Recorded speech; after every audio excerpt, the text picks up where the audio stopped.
আসসালামু আলাইকুম, সবাই কেমন আছেন? আশা করি সবাই ভালো আছেন। এই তো দেখতে পাচ্ছেন এখানে আমি ২ টি বড়, বড় সাইজের ডাব নিয়েছি। এখন এই ডাব থেকে আমি ক্ষীর আর পানিগুলো আলাদা করেও নিয়েছি। আর এখানে দেখতে পাচ্ছেন আমি আগার, আগার পাউডার নিয়েছি। আমি যেহেতু পুডিং বানাবো তার জন্য এই আগার, আগার পাউডার লাগবে। আমার ডাবের পুডিং বানাতে গেলে এটা লাগে, নয়তো পুডিং জমে না আরকি। এটা মূলত জমানোর কাজই করে। এখানে আমি ডাবের পুডিং বানানোর জন্য ডাবের পানিটা ছেঁকে নিয়েছি। যেহেতু কাটতে গেলে অনেক কিছু পানির সাথে এড হয়, ডাবের ছোবলা পড়ে যায়। এখানে আমি পুডিং বানাবো তার জন্য এখানে ২ চামচ চিনি অ্যাড করে দিলাম পানির সাথে। আর এখানে ১ চামচ আগার, আগার পাউডার দিয়ে দিলাম। আগার, আগার পাউডার আপনারা সবসময় ঠান্ডা পানির সাথে মেশানোর চেষ্টা করবেন, নয়তো গরম পানিতে দিলে এটা দলা পাকিয়ে যাবে, এটা মেশানো হবে না। এ কারণে চুলায় বসানোর আগে আমি ভালোভাবে মিশিয়ে নিচ্ছি এটা।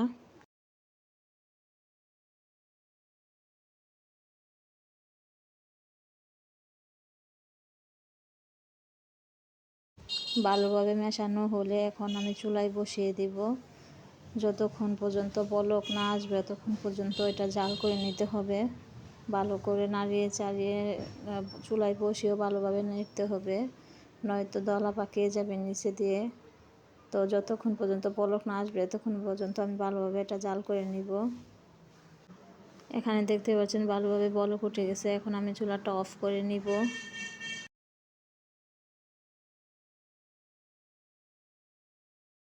এখানে আমি পুডিংটা বসানোর জন্য এরকম সাইজের একটা বল নিয়েছি, যেটা আমার ভুল হয়েছে। একটা গোল শেপের বল নেওয়া দরকার ছিল। এটার মধ্যে যেহেতু কোনাকানি আছে তার জন্য পুডিংটা ডালতে গেলে সমস্যা হবে। এখন গরম অবস্থায় আমি ডাবের পানিটাই বলের মধ্যে ঢেলে নিব। তারপর আমি ডাবের ক্ষীরগুলো যেগুলো আছে এগুলো সব এই বলের মধ্যে দিয়ে দিব। ক্ষীরগুলো দিয়ে একটু ভালোভাবে নাড়িয়ে নিব। তারপর ২ ঘন্টার জন্য এটা আমি ডিপ ফ্রিজে রেখে দিব।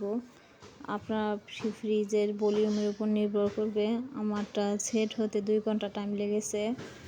আমার ফ্রিজের ভলিউম যেহেতু নর্মালে দেওয়া তার জন্য এখানে দিয়ে আমি একটু ভালোভাবে নেড়ে এখন ২ ঘন্টা পর আপনাদের সাথে শেয়ার করব।